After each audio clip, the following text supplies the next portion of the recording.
जय यीशु की। मैं हूँ प्रियंका डामोर और आप देख रहे हैं रेडियो वेतास एशिया की हिंदी सर्विस। कलीसियाई समाचार में आप सभी का स्वागत है। कलीसियाई समाचारों में प्रमुख है, पोप फ्रांसिस ने कहा सौंदर्य हमें ईश्वर की ओर ले जाता है। डेनमार्क की हरित पहल के लिए मदर टेरेसा पुरस्कार दिया गया। पाकिस्तान के अल्पसंख्यकों ने शहीद राज्यपाल की पुण्यतिथि मनाई।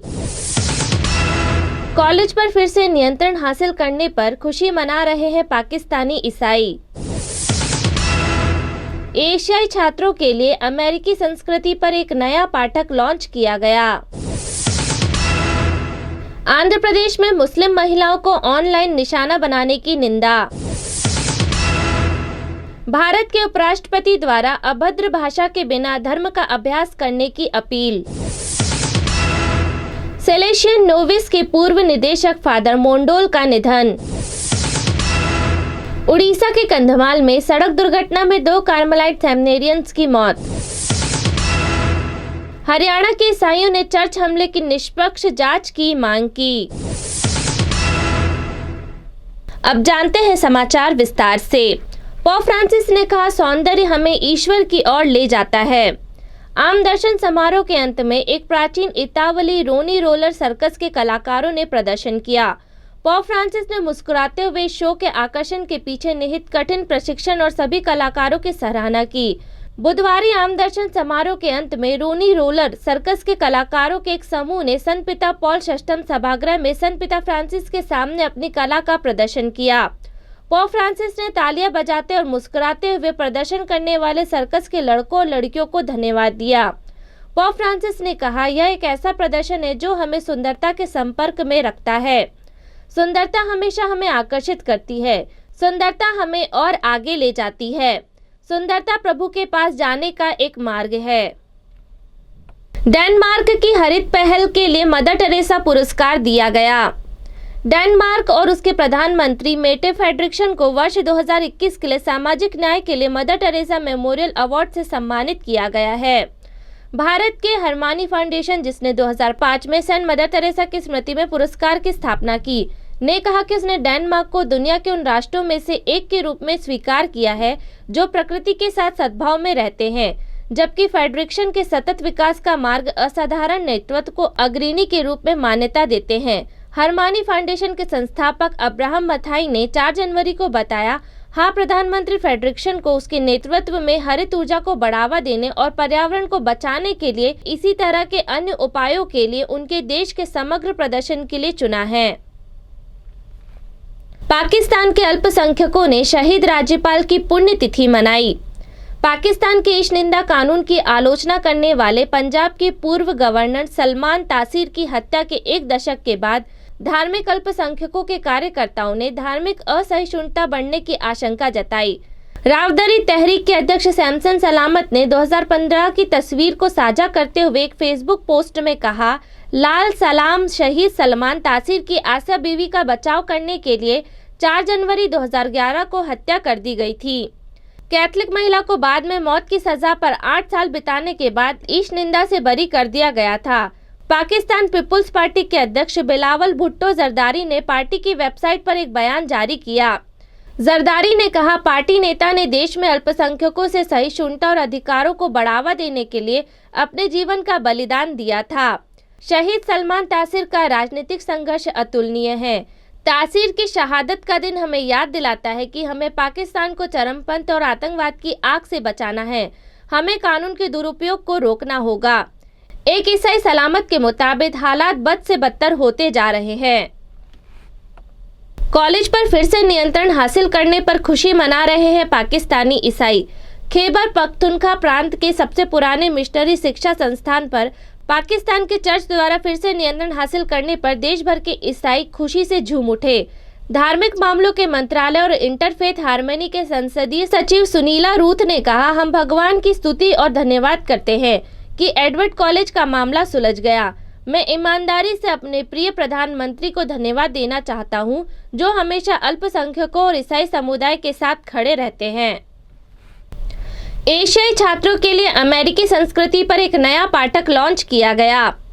एक ईसाई उच्च शिक्षा निकाय ने भारत और अमेरिका में एक साथ एशियाई छात्रों के लिए अमेरिकी संस्कृति का एक नया पाठक लॉन्च किया। सेलेशियन कॉलेज सोनाडा सिलीगुड़ी द्वारा प्रकाशित अमेरिकन पॉपुलर कल्चर नामक पुस्तक भारत और संयुक्त राज्य अमेरिका दोनों की मांग पर उपलब्ध है। 27 दिसंबर 2021 को पुस्तक का विमोचन तमिलनाडु की कन्याकुमारी में आयोजित अखिल भारतीय ईसाई उच्च शिक्षा संघ की 19वीं आम सभा और त्रैवार्षिक बैठक के दौरान हुआ। लगभग 130 ईसाई कॉलेज का प्रतिनिधित्व करने वाले 150 से अधिक प्रतिनिधियों ने भाग लिया।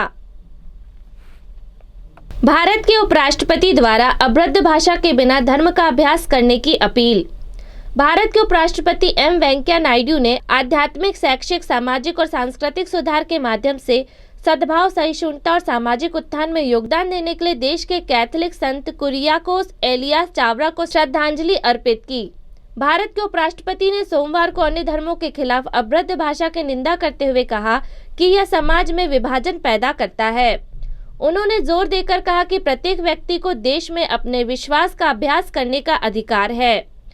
उपराष्ट्रपति एम वेंकैया नायडू ने केरल राज्य में मन्नानम में दक्षिण भारतीय राज्य के कैथोलिक समुदाय से आने वाले शैक्षिक, सामाजिक और सांस्कृतिक सुधारक संत कुरियाकोस एलियास चावरा की 150वीं पुण्यतिथि के अवसर पर आयोजित एक कार्यक्रम में कहा, अपने धर्म का पालन करें, दूसरों को गाली न दे और अभद्र भाषा को लेखन में शामिल न करें।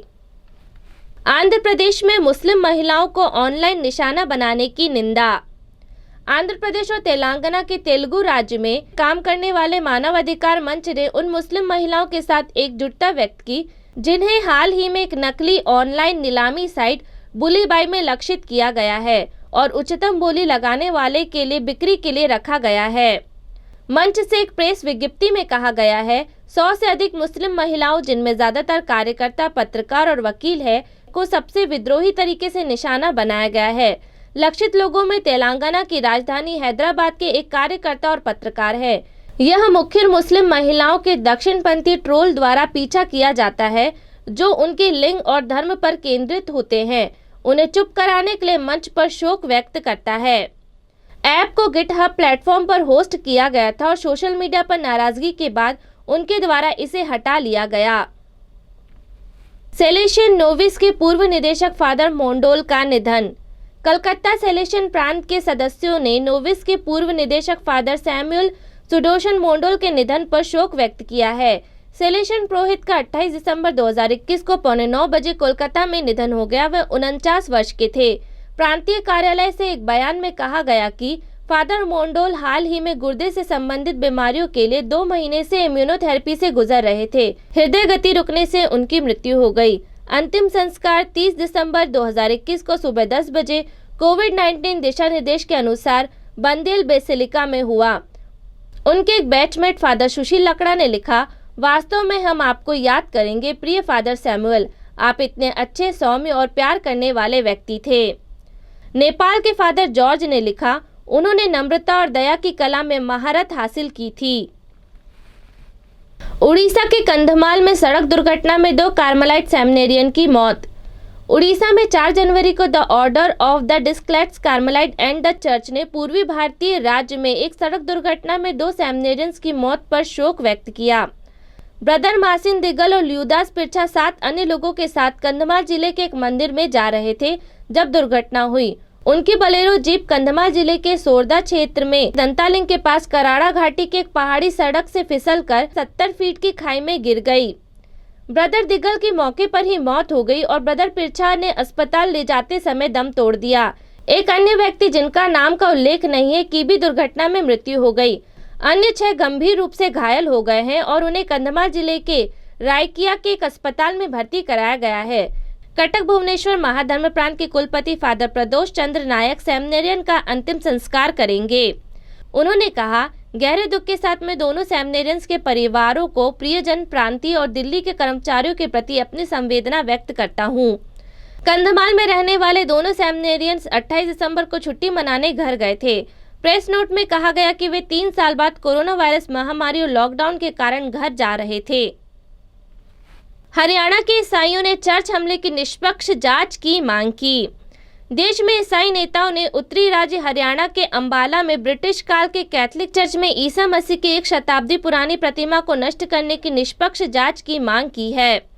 सीसीटीवी फुटेज में 2 लोगों को क्रिसमस की रात चर्च परिसर में चढ़ते और ताबूत को तोड़कर मूर्ति को नष्ट करते हुए देखा गया। पुलिस ने 3 दिन बाद 2 संदिग्धों को गिरफ्तार किया और एक अदालत ने उन्हें न्यायिक हिरासत में भेज दिया। लेकिन चर्च के नेताओं को संदेह है कि मामला कमजोर हो सकता है, क्योंकि जांच अधिकारियों ने कहा कि संदिग्ध बदमाश नशे में थे। धर्म प्रांत के अंबाला छावनी में होली रेडीमर चर्च के पल्ली पुरोहित फादर पतरस मुंडू ने कहा, जांच के साथ काम करने वाले पुलिस अधिकारी संदिग्धों का पक्ष ले रहे हैं और इस दलील पर अपराध को कम करने की कोशिश कर रहे हैं कि उन्होंने शराब के प्रभाव में काम किया। उन्होंने कहा कि पुलिस ने गिरफ्तार संदिग्धों पर शहर में लगाए गए कर्फ्यू आदेश का उल्लंघन करने का आरोप नहीं लगाया है। उन्होंने कहा कि गिरफ्तार लोगों में से एक सरकारी कर्मचारी है और इसलिए देश के कानून से परिचित है। फादर ने कहा, अगर हम उन्हें बेदाग छोड़ देंगे तो वह दिन बहुत दूर नहीं है जब कोई आकर हम पर हमला करे। इसी के साथ कलीसिया समाचार समाप्त हुए। अगली बार फिर मुलाकात होगी नई खबरों के साथ। नमस्कार।